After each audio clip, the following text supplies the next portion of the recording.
Hello there and welcome back to the House of Monkeys. This is season 6, September of my Preston North End save, and we got quite a good episode here. We got our first European matches, and we've got the third round Carabao Cup tie with Bradford, and two Premier League games where a very unexpected win occurs against Manchester City. So Bradford is our first game and the Carabao Cup third round tie because we are in European competition, so we skip rounds 1 and 2, which is great, and then Bradford are in League 2, so hopefully the expectations here is to win. So we've also got Brighton, Anderlecht, Lazio, even though it's Celesti, official names aren't on there for some Italian sides, and then obviously we round up September against Manchester City. So I'm going to break episodes into like month by month, just because the accumulation of games that now occur for us with the addition of European football. So it was a 4-0 win against Bradford, and we kicked off with a good penalty conversion by Duberry, who has been omitted from the European squad because I had 25 places, 4 in which I had to do homegrown. And I tried to do it in a way that I could get everybody in, but unfortunately he didn't make the cut. So he was a bit upset, but I told him that he'll be playing in all the cups and some of the league games as well. Because I need that squad rotation in terms of if we make it through to if we have good cup runs, essentially. So the second, we hit the post there. Sorry, I thought that was the second goal. We kept hitting the crossbar in this game, and then Mathali putting us 2-0 to the good there. We had a lot of shots in this game. Expected, because Bradford are a League 2 side, and it was unfortunate for some of the players because literally just kept hitting either the post or the crossbar, which is pretty frustrating, but it's the way the game goes sometimes. But a 4-0 is a comfortable win, so I will take that, and that puts us into the next round, fourth round, which is a tie against Manchester United, a more formidable foe. So that'll be interesting to see, and that'll be coming up in the next episode. Because, like I say, I'll do it on a month-by-month basis now with the with our fixture list just being very, very hectic. And Garassi putting us 3 goals to the good, and he got a very excellent right-footed shot off, which blasted into the goal. And then I think we get our 4th goal towards the end of the game. Yes, we do. I believe this one is very unfortunate for Bradford. I think Zimas is in the right place at the right time. Watch him in there in the penalty 6-yard box. Sorry, not penalty spot. Comes off him from a defender, but I'll take it. One of those funny goals to see conceded. So that was a good 4-0 win.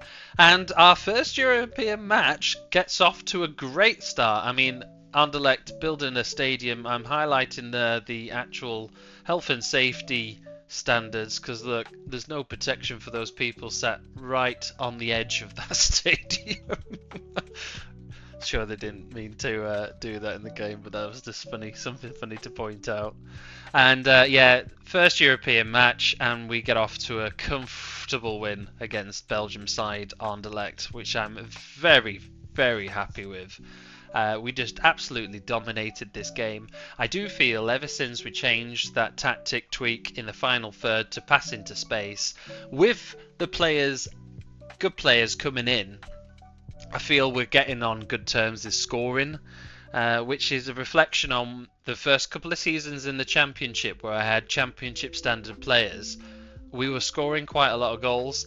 The transition to the Premier League was quite difficult because we weren't scoring as much, and I hadn't tweaked it in the final third either, so I was just playing on natural, like, bog standard tactics. But now that we've brought in better talent, more Premier League capable players, and that tactic tweak, we seem to be on a very good scoring front. And I'm enjoying European football. I totally forgotten about the fact that it's no longer mini groups and then knockout phases. It's a whole big league where places 1st to 8th qualify to the next round for the knockout phase, and then it's those that are in 9th to 24th, I believe, we'll have a look at the table in a bit, that then have like a knockout phase in itself to get through to that that next stage. So it's quite important to finish in those top 8 places. That'll be my aim in terms of this league format. I'm enjoying it. Now, I don't really get to see Europa League or Champions League football in real life because supporting Preston, we're not even in it. So the fact that in the game I'm experiencing it is quite fun, and it's a good thing. Obviously, our ambition is to reach the quarterfinals, so hopefully we can do that. There's some really good teams in this European League, so it's going to be. I feel it's going to be difficult. I mean, Anderlecht are a good Belgian side, so the fact that we won 5-1 is a very good testament to the team. Very pleased with how that went. And then we've also got our second match against Lazio, Italian, very good Italian side, but we'll talk that one when that game comes up next, because it was this game, then the Lazio game coming after.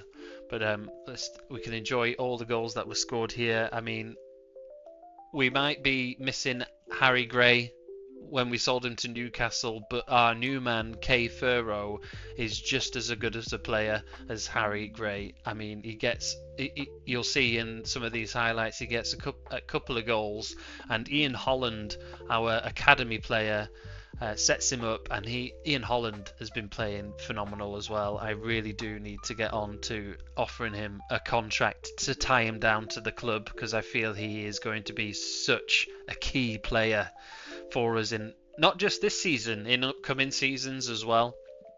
So I really do need to get on that. Keep forgetting. I just keep playing the game and keep forgetting because I think it's okay because he's not come forward to say he wants a new contract. Maybe I'll just wait until he does, but then that might be my downfall. So we'll have a little play around with that. Maybe see what we offer. We are in a deficit in our wage budget as well, so I don't want to put financial difficulties onto the club either. Even though we got European football, and when we win a game, you get money for winning the games, but I don't want to rock the boat too much either, because the last thing you want is hardly any money to spend on terms of transfers, etc. So yeah, very pleased and learning at the same time of this European football structure, because obviously we've got added games into the fixture list, and it's like how do you transition from just being Premier League to also competing in the European stages or on the European stage midweek as well. So that's why I've tried so hard to keep the team as is and add a few more players to add that squad depth that I needed. So that was the lovely 5-1 win against Anderlecht, and then we played Lazio next. Really good Italian side, and they shown us just how good they are. Unfortunately, we didn't win this game, but you can't win them all. So the fact that we did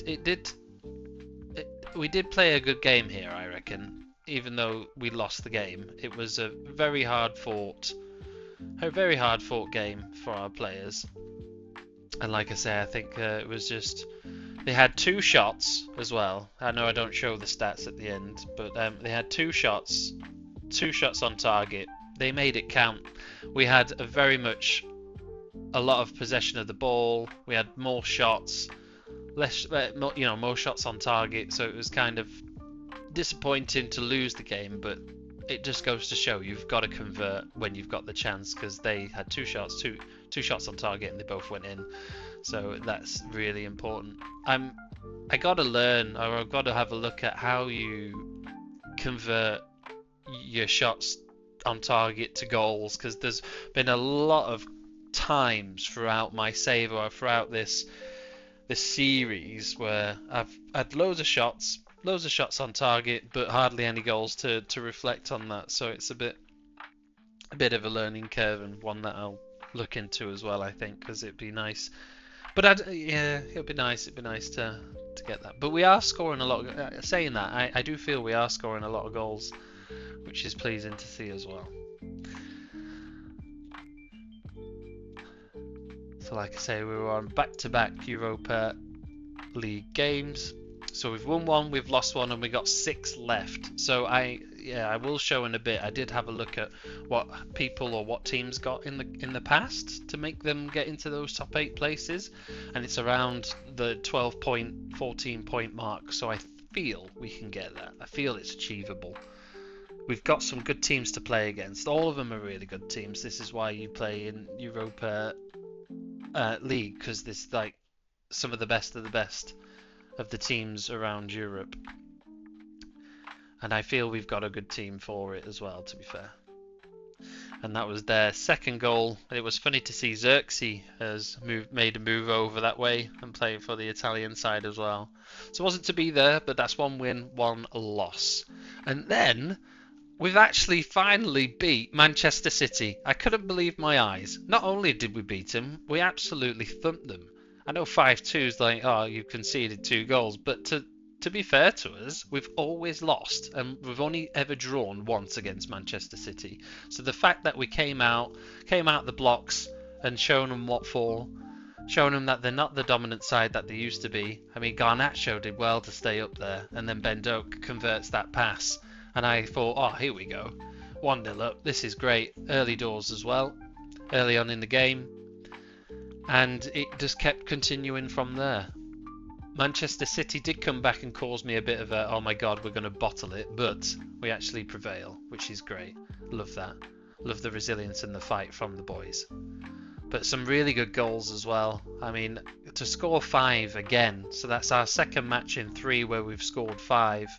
And like I say, we've got our shooting boots on at the moment as well. So lovely through ball, and Zimas converting that and putting us 2-0 up, and I was like, here we go. This is where I actually started to believe that we might actually win this game when I was playing it in real time.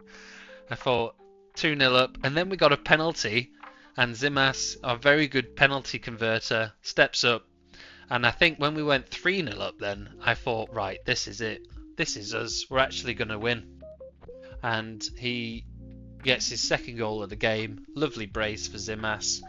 And 3 goals to the good before half time as well. So I thought if we can make it to half time, that'd be great. And then this is where I started to get a little nervous just before half time, because you'll see now Man City get 2 quick goals, and I thought, oh no, here we go, I'm going to bottle this and I'm going to lose. I was prepared to be frustrated to lose a 3-goal lead, and it didn't happen, fortunately, but we were very close. I mean, Buadi getting the goal back 3-1. I thought, that's okay. And then this corner, Haaland smashes it. And then I thought, oh no, here we go. I know when you see Haaland in the lineup, I always know he's going to score, and he scored there. And I thought this is where momentum swings back in their favour. But we held our own after half time. Made a slight few changes in terms of subs, and then we ensured then that Manchester City could not catch us, and Zimas grabbing his hat-trick. Good deflection, lucky deflection you might say, but he converts his hat-trick. Very pleased for him. He's scoring a lot of goals for us at the moment. So like I say, we're not missing Harry Gray that much, because we've got 2 good strikers in the form of Zimas and Ferro now, because like I say, he's bagged a few as well. So I brought Ian Holland on after that goal, and he sets up Ferro lovely. I did think it was offside, but VAR did check it, but it was fine, and he lovely slots it lovely, into the bottom right corner. So that was a great goal to put us 5-2 winners of that. So that rounds off September, and I'll show you the fixture, because we did have Brighton as well, but we drew 0-0 against Brighton. So we had the 4-0 win against Bradford, 0-0 against Brighton in the Premier League, so that's another still undefeated there. Then the 5-1 win against Anderlecht, which was lovely for our first European game. Then the 2-1 loss against Lazio, which unfortunate, but hopefully that's the only loss we have. And then the 5-2 smashing of Man City, which is that's lovely, because look at that at the bottom. Previous meetings we've always lost or we've drawn 1, and then we had a friendly against Blackburn, but missing key players for the international break, and then I've got a friendly against Barcelona at home to see how we fare against them. Then we got Newcastle, Crystal Palace, Lyon, Olympic Lyon in the Europa League phase, Brentford, and then Manchester United in the fourth cup round of the Carabao. So that'll be in the next episode, which will be very interesting again. Be lovely to see how this season pans out, because we are 5th in the table, but with a game to spare, and we've got the lowest goals against as well. We've only conceded 4 and we've scored 11. So if I can win, it might put us to the top there, depending on our goal difference. So this is looking to be a really good early start to the season. So that me wanting 5th place and above could be achievable if we can keep this momentum, keep this going. But obviously the season is long and things can happen. And we're sitting nicely in 8th there in the Europa League as well. So into those automatic spots for the next stage. So hopefully we can keep hold of that and win some more games. I mean, there's so many good teams in here. Lyon are down at the bottom, Carabao are down towards the bottom, who we've got, and Dynamo. So those teams will be pushing for wins, no doubt. And then Young Boys are further down the table as well, who we've got. And then Copenhagen later on, who are like 3rd, so that'll be a good test as well against the Danish side. Like I said, wanted to have a look at what points actually get you to those top 8. This was the season before, so it was 16 points, and then 22 the most with Spurs. So I think we can achieve something around the realms of that, staying in those top 8 places. That'll be a good aim for us, I think, to make it to those later stages of the tournament. So it's looking good on both fronts. On both league fronts, we're looking very strong. I'm very happy with my squad. Players are wanted, but I'm going to try so hard to keep hold of them. Like I say, Fura has only played 3 games, has got 2 goals. Zimas has scored 6 in 8. And then Ben Dokes creating a lot of chances. Ian Holland has just been such a standout performer at the moment. He's one of our own. 9 games played, and he's already been involved in 6 goals in terms of 4 assists and 2 goals. And Guirassy stepped up because he's had the good loan spells. He's been a good backup on the left wing as well. Very happy with how these players are turning out for us, and we've still got more in the bag in terms of people coming through the academy. And then just having a quick look at the data, but obviously this is a reflection of the Premier League, so hopefully we can get that goals up even further. And then this is it for our smashing of Manchester City, performing at an average level and then performing better at an average level for the XG match story. And then a goal analysis. I was having a look around, and our assists are predominantly through balls. So that means that passing into space is working and clicking just how it should be. And then we're not conceding a lot at all. Look, we haven't even conceded a goal on the right hand side, so Seaman is playing very well this season so far. 2nd season in for us, and he's kept a few clean sheets already, which is great. And our defence is keeping a very good tight-knit, solid job for us there too. So yeah, it's still the control possession, positive mentality, and it's good to see those link-ups forming between our players as well, even with our backup players. Fantastic stuff. And like I say, I've not touched anything since I did a couple of episodes ago where I looked into the final third, and we're doing low crosses and doing the passing into space as well. And our team shape is a 4-3-3, which is what I've been using since the beginning of the save. So happy with how this is panning out. Our 6th season, I feel we can win some more trophies, which will be great to see, but the season is long, there's lots more games left. Thank you for watching. I'll see you next time. Stay cheeky.